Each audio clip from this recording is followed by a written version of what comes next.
Welcome back and thanks for staying with us. The Kingston and St. Andrew Municipal Corporation and the police are intensifying measures to reduce chaos and congestion in downtown Kingston. During a tour on Friday, it was announced that all the traffic changes made over the Christmas season will remain in the city going forward. As Kelisha Williams reports, there are concerns about how one of the major transport centers in the city is being used. Mayor of Kingston, Andrew Swaby, the police and other representatives from the Kingston and St. Andrew Municipal Corporation touring sections of downtown Kingston on Friday.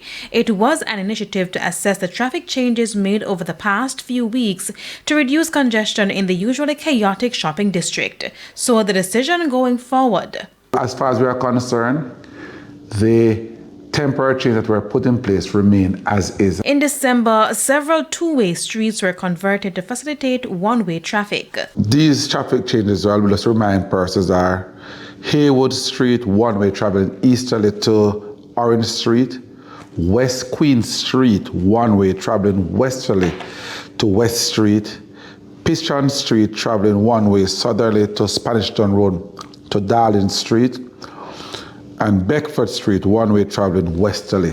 And while motorists have welcomed the changes, there are concerns. Yeah, but just say, coming up on West Street now, them need to put only on one side, the traffic will park on one side. That West Street and block up car. West Street and the area of our thing, it's a barrier. And when we go on West Street, we jump. See it? And West Street, we have to drive. The operation of transport centers and parks has also been blamed for fueling the congestion in the city.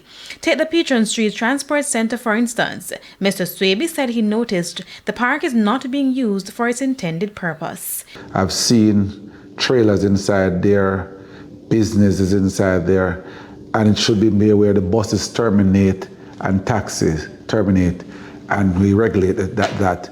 Certainly we're having meetings with the police, with the market district personnel, and to see how we can look at that. Kelisha Williams, TVJ News.